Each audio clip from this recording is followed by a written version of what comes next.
আলেম ওলামারা মাজলুম, জুলুমের শিকার, ঠিক কিনা?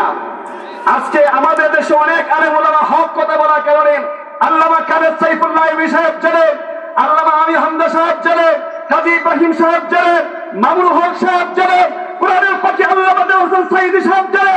ওদের অন্যায় একটা, তারা চেয়েছিল আল্লাহর জমিনে আল্লাহর দ্বীন প্রতিষ্ঠা করার জন্য। তারা চাই এই কোরআন আমাদের ঘরে থাকবে না, সংসারে যাবে।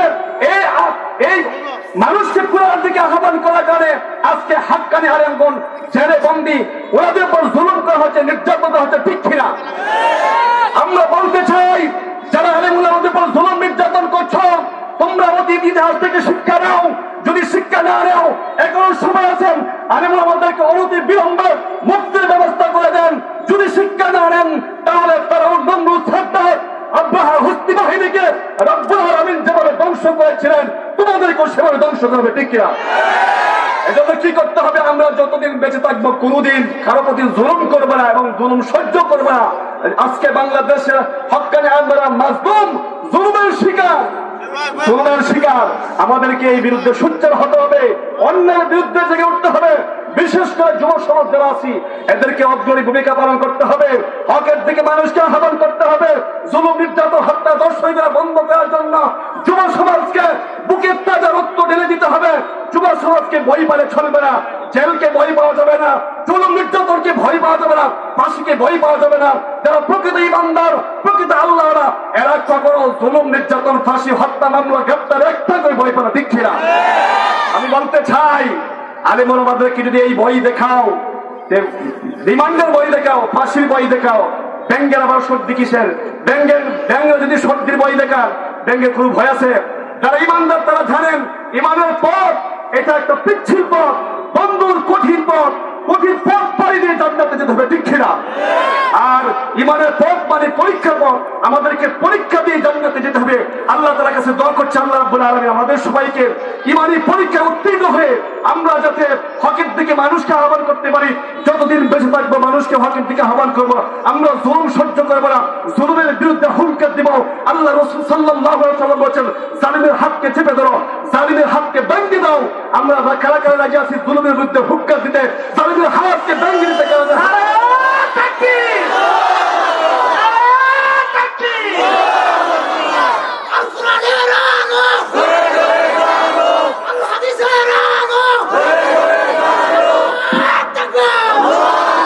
একটু চিন্তা করেন, আল্লাহ তাআলা আপনাকে আমাকে যদি বাংলাদেশে না পাঠাইয়া যদি মিয়ানমারে পাঠাইতো, রোহিঙ্গা যে মুসলমান এই পরিবারে যদি আপনাকে আমাকে পাঠাইতো, আমরা কি ইচ্ছা করে বাংলাদেশে আসছি না আল্লাহ আমাকে আপনাকে পাঠাইছেন?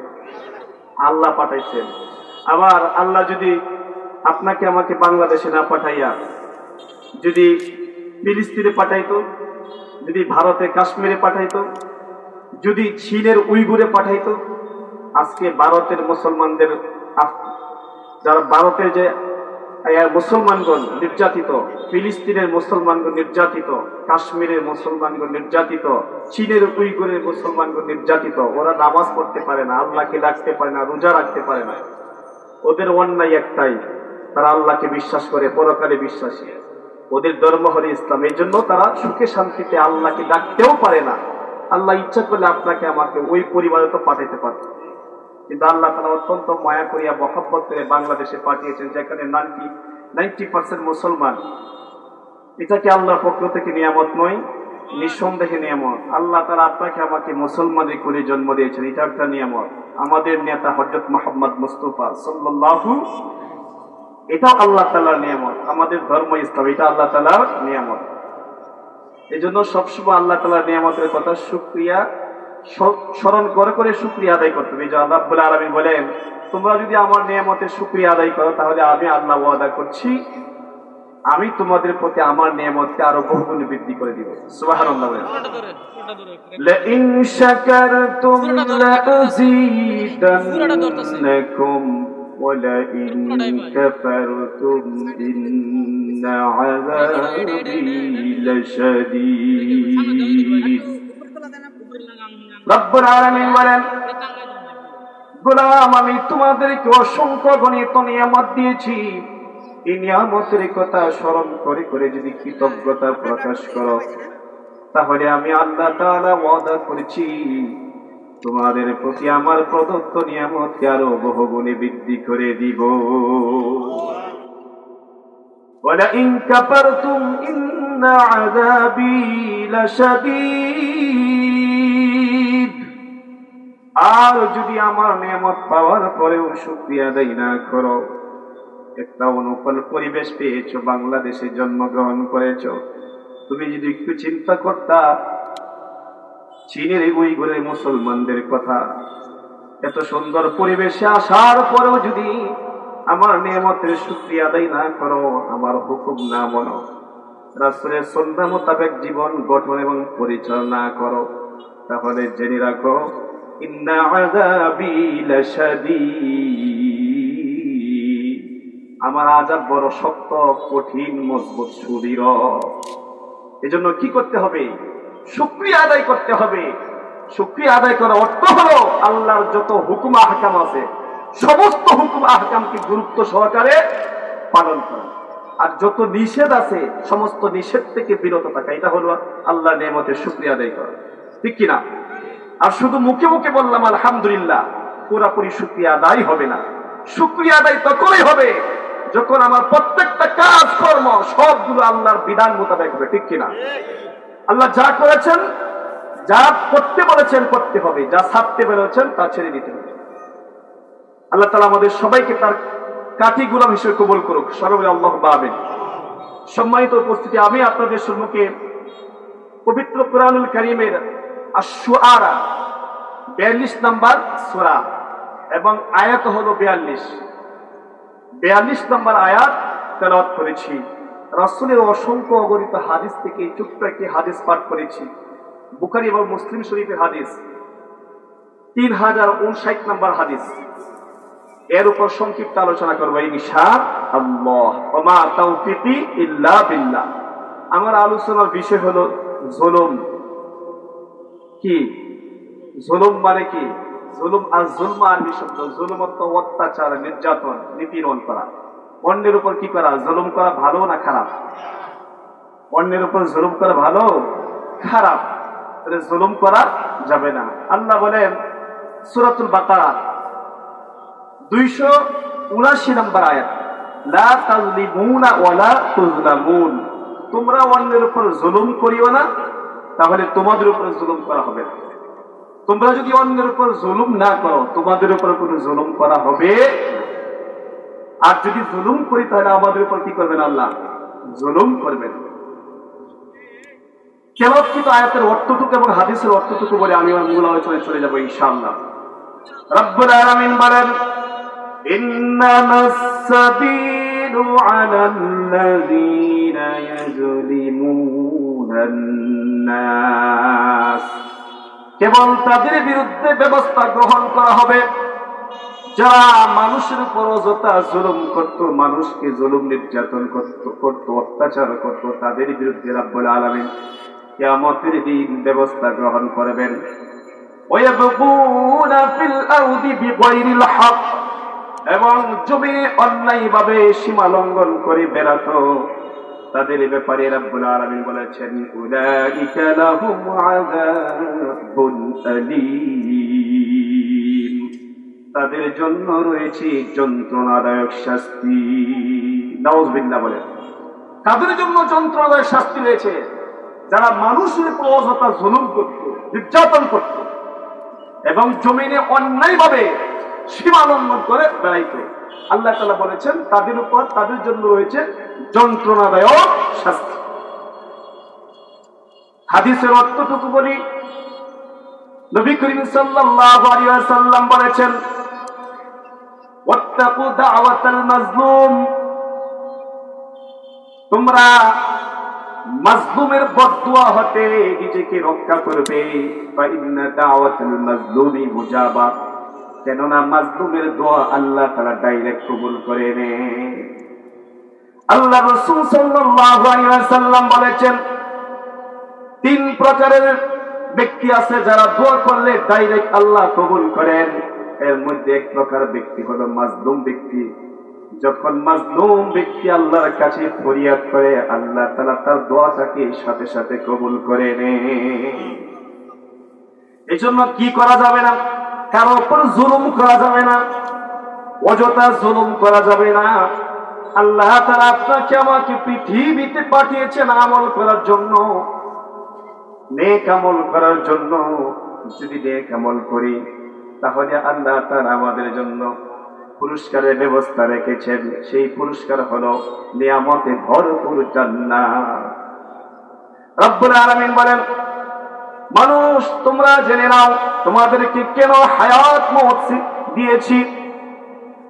সূরাতুল মুলকের 2 নম্বর আয়াত মহান আল্লাহ তাআলা বলেন, আল্লাযী খালাকাল মাউতা ওয়াল হায়াতা লিয়াবলুয়াকুম আইয়ুকুম আহসানু আমালা। তিনি সেই সত্তা যিনি তোমাদের জন্য হায়াত এবং মওত সৃষ্টি করেছেন। কেন সৃষ্টি করেছেন? লিয়াবলুয়াকুম, তোমাদেরকে পরীক্ষা করার জন্য। আইয়ুকুম আহসানু আমালা, কার আমল উত্তম, এটা যাচাই বাছাই করার জন্য আল্লাহ তাআলা আপনাকে আমাকে সৃষ্টি করেছে। উত্তম আমলের কথা আল্লাহ এখানে বলেছেন। আকসারুল আমাল, অধিক আমলের কথা বলেন নাই, বরং বলেছেন আহসানুল আমাল। তার মানে আল্লাহর এই কথা থেকে স্পষ্ট বোঝা যাচ্ছে, আমল যদি অল্প হয়, এটা যদি একনিষ্ঠতা থাকে, শুধুমাত্র আল্লাহর জন্য করা হয়, অল্প আমলে নাজাতের জন্য যথেষ্ট হয়ে যাবে। ঠিক কিনা? তাহলে আমল, প্রত্যেকটা আমল করতে হবে, প্রত্যেকটা কাজ করতে হবে আল্লাহর সন্তুষ্টির জন্য।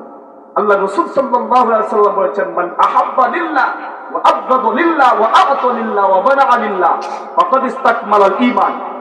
যে ব্যক্তি আল্লাহর সন্তুষ্টির জন্য কাউকে ভালোবাসবে, আল্লাহর সন্তুষ্টির জন্য কাউকে ঘৃণা করবে, আল্লাহ তাআলার সন্তুষ্টির জন্যই ভালো কাজে দান করবে, সহযোগিতা করবে, আবার আল্লাহর সন্তুষ্টির জন্যই খারাপ কাজে দান করা থেকে বিরত থাকবে, নবীজি বলেছেন ফাকাদ ইসতাকমালাল ঈমান, নিঃসন্দেহে ওই লোকটা পাকাপোক্ত ঈমানের অধিকারী। সুবহানাল্লাহ। তাহলে প্রত্যেকটা কাজ করতে হবে আমরা আল্লাহর সন্তুষ্টির জন্য। ঠিক কিনা? আমরা হক কথা বলবো আল্লাহর সন্তুষ্টির জন্য, মানুষকে হকের দিকে আহ্বান করবো আল্লাহর সন্তুষ্টির জন্য। আমরা বাতিলের বিরুদ্ধে অবস্থান নেব কার সন্তুষ্টির জন্য? আমরা বাতিলের বিরুদ্ধে এবং জালিমের বিরুদ্ধে অবস্থান নেব আল্লাহ তাআলার সন্তুষ্টির জন্য। প্রত্যেকটা কাজ করতে হবে আল্লাহ তাআলার সন্তুষ্টির জন্য। আবু যর জুনদুব ইবনে জুনাদা রাদিয়াল্লাহু আনহু থেকে বর্ণিত, তিনি বলেন, নবী করিম সাল্লাল্লাহু আলাইহি ওয়াসাল্লাম তার সুমহান প্রভু হতে বর্ণনা করেছেন। তিনি বলেন, অর্থাৎ আল্লাহ বলেন হাদিসে কুদসি, আল্লাহ তাআলা বলেন, হে আমার বান্দারা, আমি জুলুম বা অত্যাচারকে নিজের জন্য হারাম করে দিয়েছি, সুতরাং এটা তোমাদের জন্য হারাম করলাম। তোমরা একে অপরের উপর কোনো সময় জুলুম করতে পারবা না। তোমরা কেউ একে অন্যের উপর জুলুম করতে পারবে না। কথাটা আল্লাহ হাদিসে কুদসিতে আল্লাহ বলেছে যে জুলুমটা এটা আমার নিজের জন্য হারাম করে নিয়েছি, সুতরাং এটা তোমাদের জন্য হারাম করলাম, তোমরা একে অপরের উপর অযথা জুলুম করিও না। নবীজি বলেছে ইত্তাকুজ জুলমা, তোমরা জুলুম করা থেকে বিরত থাকো। ফাইন্নাল যুলমা যুলুমাতু ইয়াউমাল কিয়ামাহ, কেননা কিয়ামতের দিন এই জুলুম জালেমকারীর জন্য ঘোর অন্ধকারের জন্য হবে, ধোঁয়া হবে, ঘোর অন্ধকারের জন্য হবে।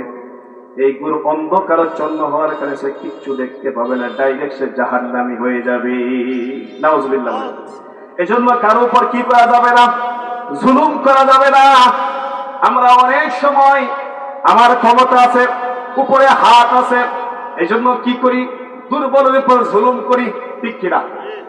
অন্যের জমি জুলুম করে দখল করি, আত্মসাৎ করি, ভোগ করে দিলে, এরকম সমাজে আমাদের এরকম লোক আমাদের সমাজে আছে কিনা? এভেলেবেল আছে।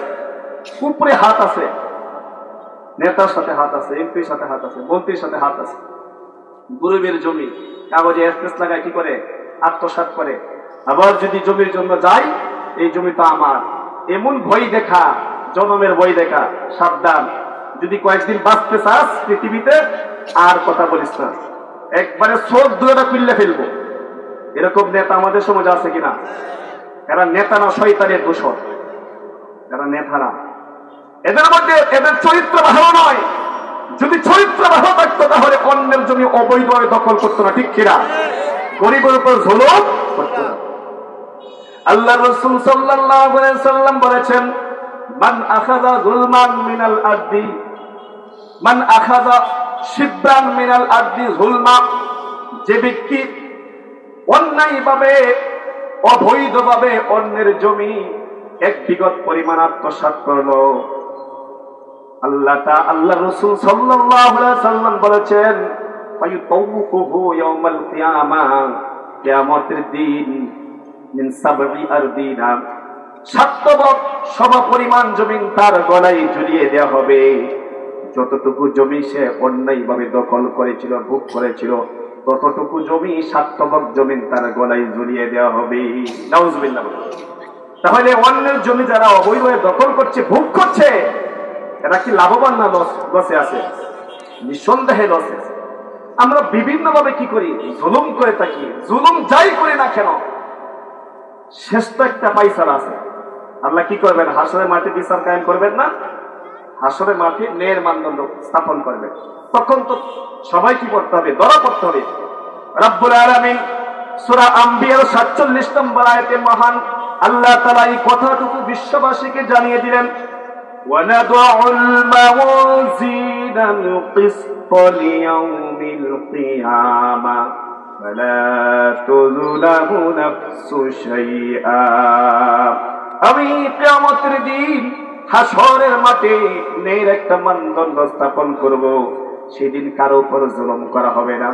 وَإِنْ كَانَ مِثْقَالَ حَبَّةٍ مِّنْ خَرْدَلٍ أَتَيْنَا بِهَا, সেদিন কেউ যদি শস্য দানা পরিমাণ ভালো কাজ করে সেটার পুরস্কার সে পাবে। আবার কেউ যদি শস্য দানা পরিমাণ খারাপ কাজ করে, তার উপর যদি অন্যায়ভাবে জুলুম করে, তার শাস্তি তাকে ভোগ করতে হবে। ওয়াকাফা বিনা হাসিবিন, হিসাব গ্রহণকারী হিসেবে আমি আল্লাহ তাআলাই যথেষ্ট। এজন্য কি করতে হবে? কারো উপর জুলুম করা যাবে না, কারো উপর জুলুম করা যাবে না। আমরা তো মনে করি যে টাকা, যার টাকা আছে সেই সুখী, যার টাকাতে বাসা আছে, ফ্ল্যাট আছে সেই সুখী। আসলে কিন্তু টাকা, ফ্ল্যাট মানুষকে সুখ দিতে পারে না, ঠিক কিনা? সুখ কেবল তারাই পায় যারা আল্লাহর হুকুম মানবে, রাসূলের সুন্নাহ মোতাবেক চলবে, ঠিক কিনা? আমরা জানি গত কয়েকদিন আগে বাংলাদেশে একজন বিশিষ্ট ব্যবসায়ী শাকিব খানের শ্বশুর জনাব মহসিন খান, রিয়াজ খানের শ্বশুর, রিয়াজ খানের চিত্রনায়ক রিয়াজ খানের শ্বশুর মহসিন খান লক্ষ লক্ষ টাকার মালিক, কোটি কোটি টাকার মালিক। তার ফ্ল্যাট আছে, ধানমন্ডিতে ফ্ল্যাট আছে, কলাবাগে ফ্ল্যাট আছে, ছেলে মেয়ে অস্ট্রেলিয়া থাকে।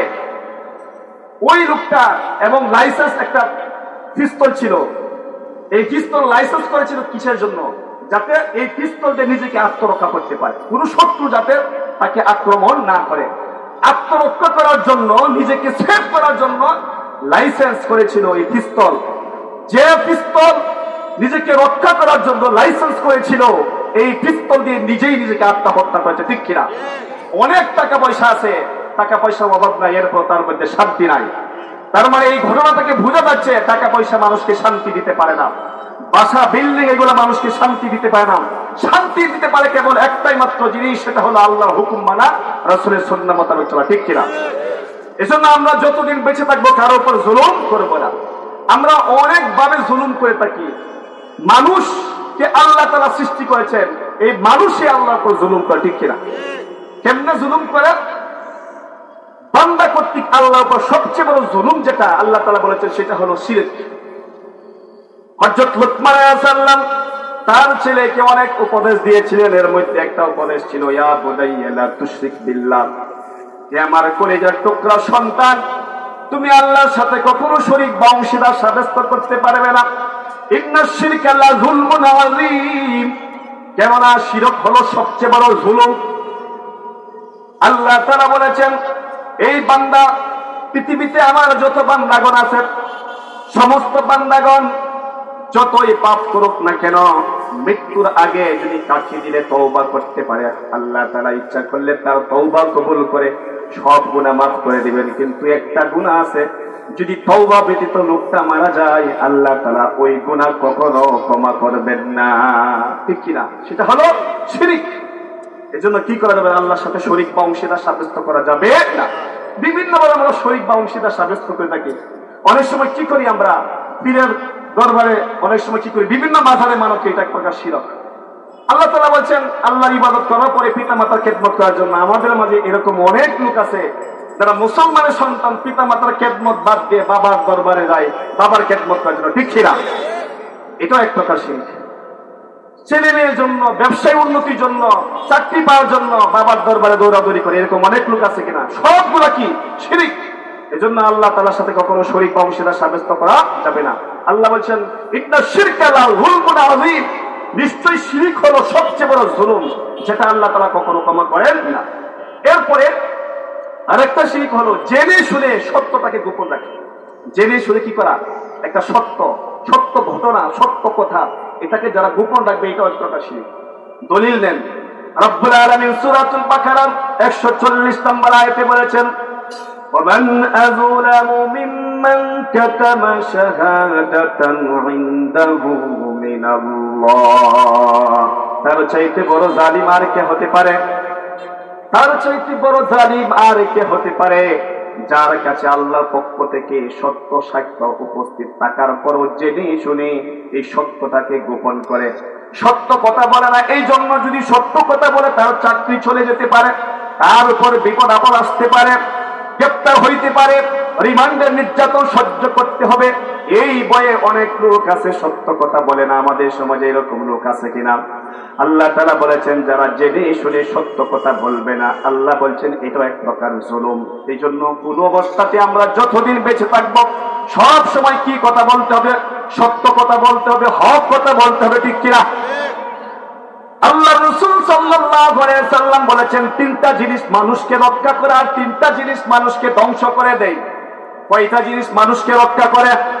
তিনটা জিনিস মানুষকে রক্ষা করে, আবার তিনটা জিনিস মানুষকে ধ্বংস করে ফেলে। রক্ষা করে যে তিনটা জিনিস, এর মধ্যে এক নাম্বার হলো প্রকাশ্যে এবং গোপনে সব সময় আল্লাহকে ভয় করা।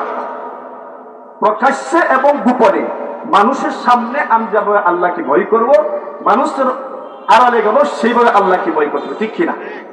আমাদের সমাজে অনেক ছেলে মেয়ে আছে না, কি করে? ছেলে মেয়ে সম্পর্ক স্থাপন করে, অবৈধ সম্পর্ক স্থাপন করে না। মানুষের সামনে গেলে, ক্লাসে গেলে, টিচারদের সামনে গেলে এরা খুব ভদ্র মানুষ, মানে ছেলে মেয়ে একজনের সাথে খুব খারাপ ব্যবহার করে। আবার যখন আড়াল হয়, যদি সুযোগ পাই তখন আকাম পোকামতো করে ফেলে কিনা? আবার চন্দ্র সূর্যের সাক্ষী রাখে, চন্দ্র সূর্যকে সাক্ষী রেখে আমি তোমাকে বিয়ে করলাম, এরকম অনেক যুবক যুবতী আছে কিনা? তাহলে এটা কি গোপনে আল্লাহকে ভয় করা হলো? ভয় করতে হবে প্রকাশ্যে এবং গোপনে। সব সময় আল্লাহকে ভয় যারা করবে প্রকাশ্যে এবং গোপনে, নবীজি বলেছেন ওই লোকটাকে সেভ করার দায়িত্ব আল্লাহ নিজ হাতে নিয়েছেন। সুবহানাল্লাহ। এরপরে 2 নম্বর কাজ হলো, নবীজি বলেছেন সন্তুষ্টি ও অসন্তুষ্টি উভয় অবস্থা হক কথা বলা। কে সন্তুষ্ট হইল কে অসন্তুষ্ট হইল এটা আমার দেখার বিষয় নয়, যেটা হক হককে হক কথা বলতে হবে। আমরা অনেক সময় কথাবার্তা বলতে গেলে বর্তমান পরিস্থিতির প্রেক্ষাপটে যদি কথা বলি, তখন আমাদের অনেক শুভাকাঙ্ক্ষী আছে, হিতাকাঙ্ক্ষী আছে, আব্বা আম্মা আছে, বাবা হক কথা বলার সময় নাই, যদি হক কথা বলো বিপদ আপদ আসতে পারে, ছেলে যাইতে হবে, রিমান্ডে নির্যাতন সহ্য করতে হবে। তুমি তো ছোট্ট একজন আলেম, তুমি কি করবা হক কথা বলে? এই বাংলাদেশে অনেক বড় বড় আলেম হক কথা বলার কারণে আজকে জেলে আটক আছে, এই জুলুম নির্যাতনের শিকারের জন্য। তুমি হক কথা বলে না, এরকম বলে কিনা? অনেক শুভাকাঙ্ক্ষী বলে। আচ্ছা, কেউ যদি এই জেলের বয়ে, রিমান্ডের বয়ে বিপদ আসতে পারে, হক বয়ে হক কথা ছেড়ে দেয়, তাহলে এটা কি ভালো করলো না খারাপ করলো? নিঃসন্দেহে খারাপ করলো। হক কথা বলবো, মানুষকে হকের দিকে আহ্বান করবো। হক কথা বলার কারণে আমাকে যদি জেল কাটতে হয় জেল কাটবো। হক কথা বলার কারণে আমাকে যদি রিমান্ডের নির্যাতন সহ্য করতে সহ্য করবো। হক কথা বলার কারণে আমাকে যদি ফাঁসিতে ঝুলতে হয় ফাঁসিতে ঝুলবো। এরপর হক কথা বলা থেকে কখনো বিরত থাকবো না। ঠিক না? কারণ জিন্দিগির কয়দিনের জিন্দিগি, সময় শেষ হলে আর থাকা যাবে না। আপনি যদি সিদ্ধান্ত নেন যতদিন বেঁচে থাকবো, বিনা মতো বেঁচে থাকবো, হক কথা বলবো, আপনি যদি এই সিদ্ধান্ত নেন, আল্লাহর কসম করে বলছি সবাই যদি আপনার ক্ষতি করতে চায়, আল্লাহ যদি রক্ষা করতে চায়, পৃথিবীর কেউ আপনার ক্ষতি করতে পারবে না, ঠিক কিনা? আবার আল্লাহ যদি আপনার ক্ষতি করতে চায়, বিশ্ববাসী সবাই মিলে যদি আপনাকে রক্ষা করতে চায়, কেউ পারবে না, ঠিক কিনা? এই জন্য নবীজি বলেছেন, সন্তুষ্টি ও অসন্তুষ্টি উভয় অবস্থায় হক কথা বলা। 3 নাম্বার হলো সচ্ছল অসচ্ছল উভয় অবস্থায় মধ্যম পন্থা অবলম্বন করা। এই 3টা কাজ করলে নবীজি বলেছেন মানুষকে আল্লাহ তাআলা ধ্বংসের হাত থেকে রক্ষা করবেন। আর যে 3টা কাজ মানুষকে ধ্বংস করে দেয় সেটা হলো সীমা লঙ্ঘন করা। কি করা? সীমা লঙ্ঘন করা। সীমা লঙ্ঘন হলো অর্থাৎ আল্লাহ যা বলছেন তা করতে হবে, যা বলছেন ছাড়ার জন্য ছেড়ে দিতে হবে, এটা সীমা লঙ্ঘন নয়। আল্লাহ বলছেন আমি তোমাদেরকে জোড়াই জোড়াই সৃষ্টি করেছি, স্বামীর জন্য স্ত্রী বৈধ। আবার কোন পুরুষ যদি মনে করে আল্লাহ তাআলা পুরুষের যৌন চাহিদা মেটানোর জন্য নারী দিয়েছেন, আমার মন চাইতেছে অন্য নারীর সাথে আমি যৌন চাহিদা মেটাবো, এটা কি হবে? সীমা লঙ্ঘন। এটা কি হবে? সীমা লঙ্ঘন। আল্লাহ বলছে অন্যের জমি অবৈধ আত্মসাৎ করে না, দখল করে না, এটা হবে সীমা লঙ্ঘন। যারা সীমা লঙ্ঘন করবে আল্লাহ রাসূল সাল্লাল্লাহু আলাইহি ওয়াসাল্লাম বলেছে এরা ধ্বংস হয়ে যাবে। এরা কি হয়ে যাবে? ধ্বংস হয়ে যাবে। এই পৃথিবীতে যারা এই সীমা লঙ্ঘন করেছিল সবাইকে আল্লাহ তাআলা ধ্বংস করে দিয়েছেন, ঠিক কিনা? এই জন্য কোনো অবস্থাতে সীমা লঙ্ঘন করা যাবে না।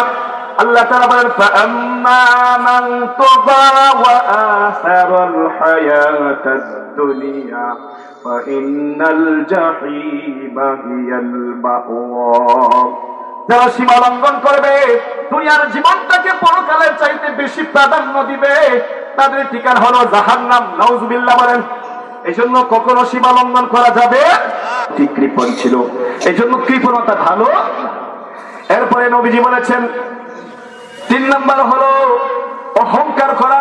যারা অহংকার করবে এদেরকে আল্লাহ তাআলা ধ্বংস করে দিবেন। অহংকারকারীকে আল্লাহ তাআলা পছন্দ করেন। যারা অহংকার করবে তাদেরকে আল্লাহ তাআলা অবশ্যই ধ্বংস করে দিবেন। আমরা টাইটানিক জাহাজের কথা জানি। টাইটানিক জাহাজ যিনি তৈরি করেছিলেন, সাংবাদিকরা প্রশ্ন করেছিল যে আপনার মন্তব্য কি, আপনি বলুন তো এই টাইটানিক জাহাজ যদি সমুদ্রে বাসানো হয় তাহলে এই টাইটানিক জাহাজকে ঝড় তুফানে ক্ষতি করতে পারবে কিনা? ওই মালিক অহংকার করে বলেছিল আমি এমন একটা জাহাজ তৈরি করেছি কোন ঝড় তুফান আমার এই টাইটানিক জাহাজের ক্ষতি করতে পারবে না, কেউ পারবে না এই টাইটানিকের জাহাজের ক্ষতি করতে। যাত্রা শুরু করলো। যাত্রা শুরু করার সাথে সাথে রব্বুল আলামিন এই লোকটা অহংকার করারে একটা বরফের মধ্যে ধাক্কা লাগিয়ে টাইটানিক জাহাজকে ডুবিয়ে দিয়েছিলেন, ঠিক কিনা? এই জন্য অহংকার করা যাবে না। অহংকার হলো পতনের মূল। এরপরে আরো অনেক জুলুম হলো যারা মসজিদে যেতে অন্যকে বাধা দেয়। অনেক লোক আছে মসজিদে যেতে বাধা দেয়, আল্লাহর মসজিদ ধ্বংস করার জন্য চেষ্টা করে, ঠিক কিনা? যেমন ফিলিস্তিনের মুসলমানরা মসজিদে নামাজ পড়তে পারে না, চীনের উইগুরের মুসলমানরা মসজিদে নামাজ পড়তে পারে না, ভারতের বাবরি মসজিদ আমাদের মুসলমানদের মসজিদ, ঐতিহ্যবাহী মসজিদ হিন্দুরা দখল করে নিয়েছে, ঠিক কিনা?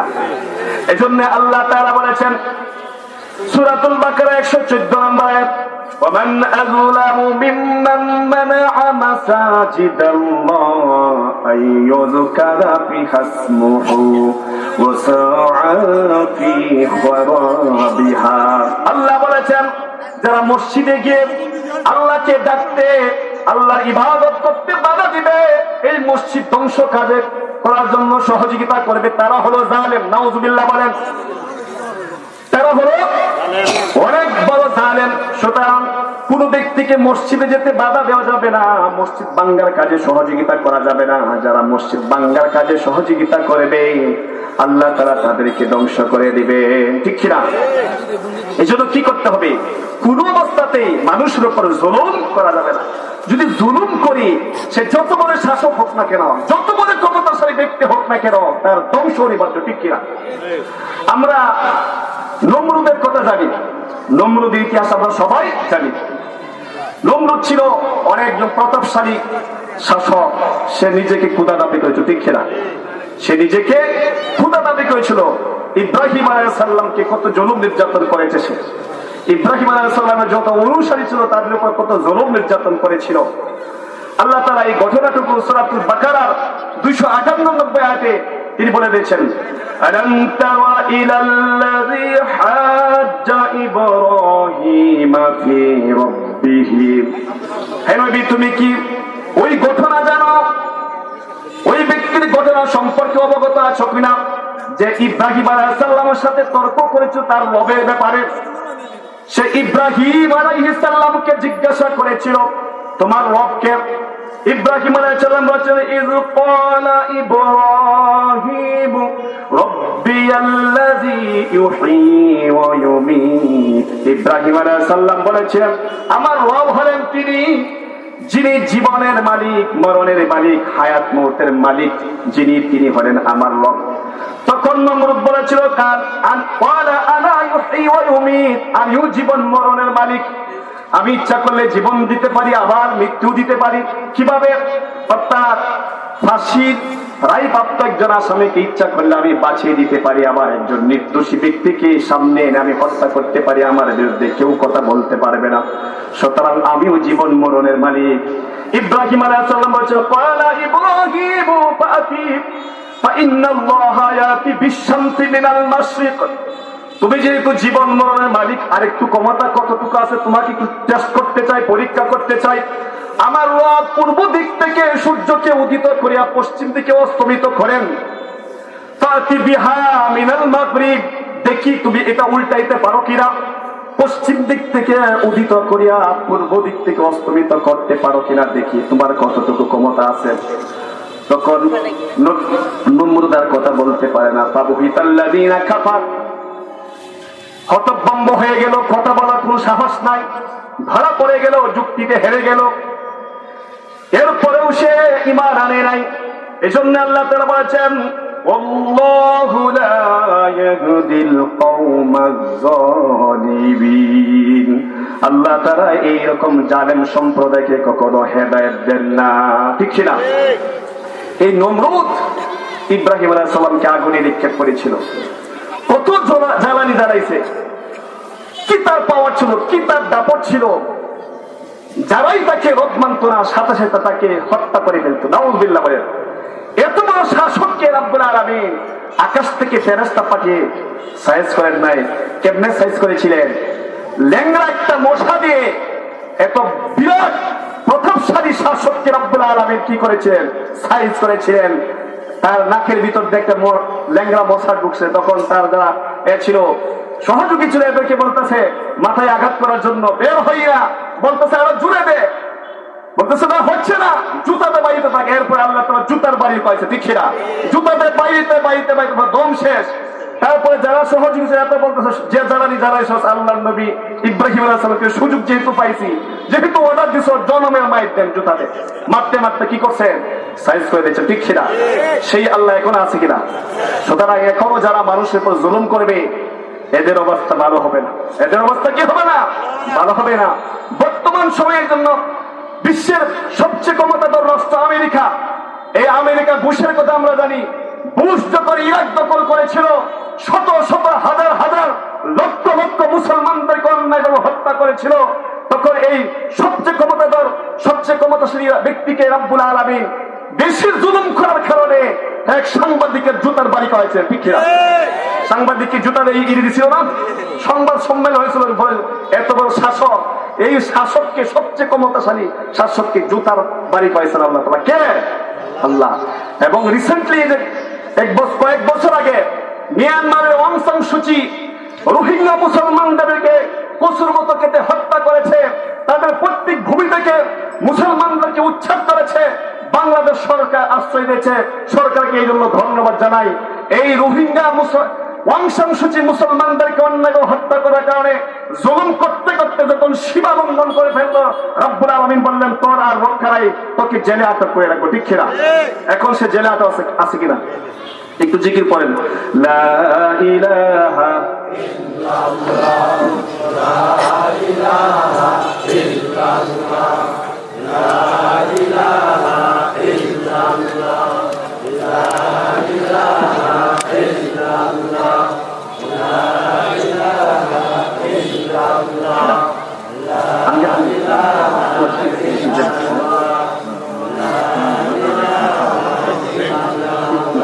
ইল্লাল্লাহ।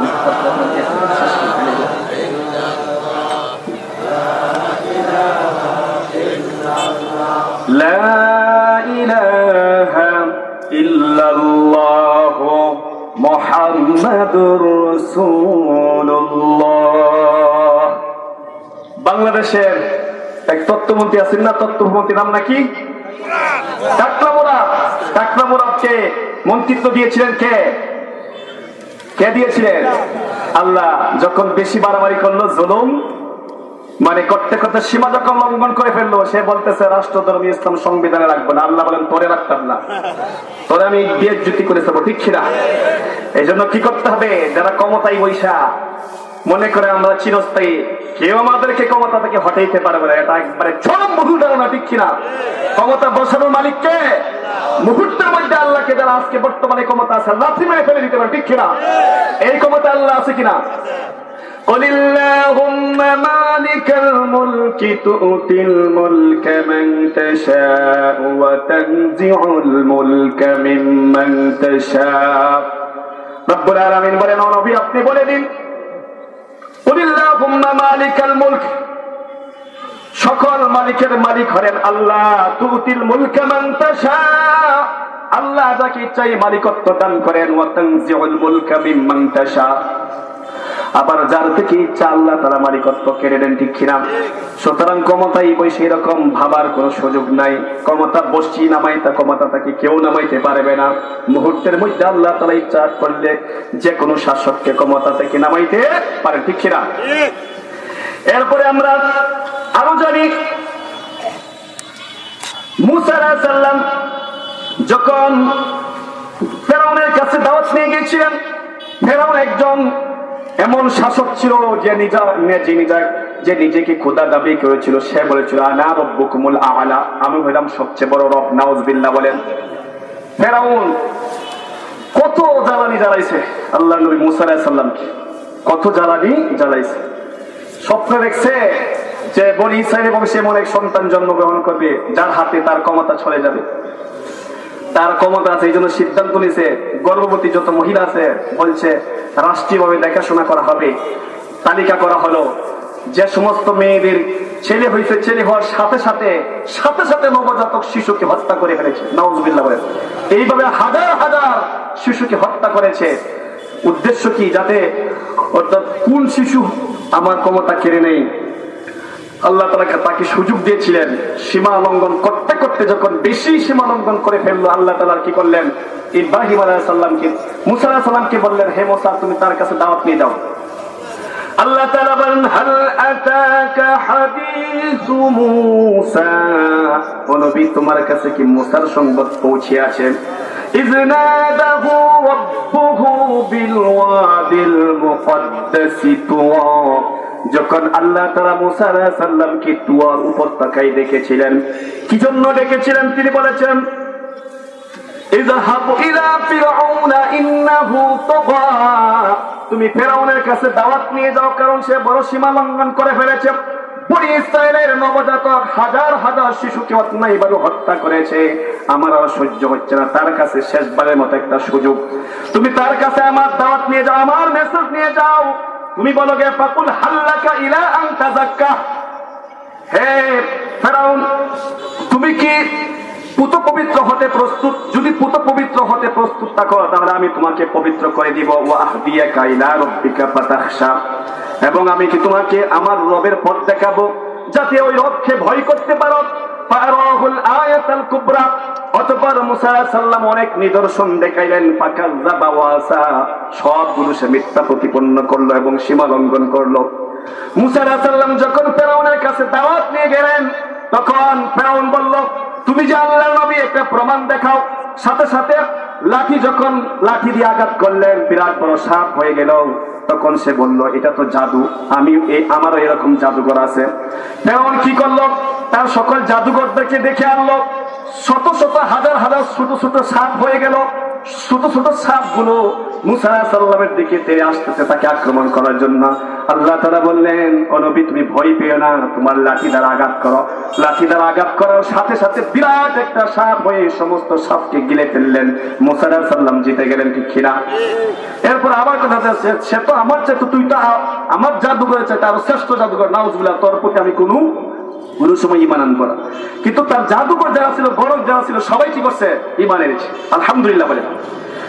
সে কি করলো? ফাকাযযাবা ওয়াসা, এবং ঘোষণা দিল ফানাদা ঘোষণা করলো যে বিশ্বের মানে সবাই কি করলো, জোর করলো, আনা রব্বুকুমুল আলা, আমিও হলাম সবচেয়ে বড় রব।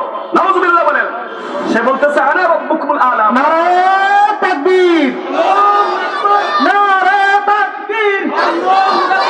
প্রধান অতিথির আগমন, প্রধান অতিথির আগমন, নারে তাকবীর। হযরত মাওলানা মুফতি আবুল কালাম আজাদ বাশার সাহেব আমাদের মাঝে উপস্থিত হয়েছেন।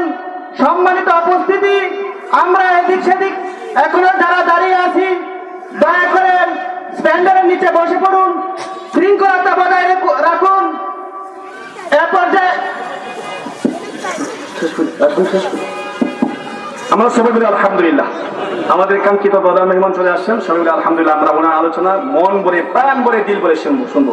সম্মানিত উপস্থিতি, এই ফেরাউন যখন সীমা লঙ্ঘন করে ফেলল, আল্লাহ কি করলেন? ফাআখাযাহুল্লাহু নাকালাল আখিরাতি ওয়াল উলা, দুনিয়া এবং আখিরাতের আযাবে পাকড়াও করলেন, তাকেও ধ্বংস করে দিলেন। কে? আল্লাহ। সুতরাং আজকেও যারা ক্ষমতা বসিয়া মানুষের উপর জুলুম করে, এদেরকে শিক্ষা নেওয়া উচিত। আজকে আমাদের দেশে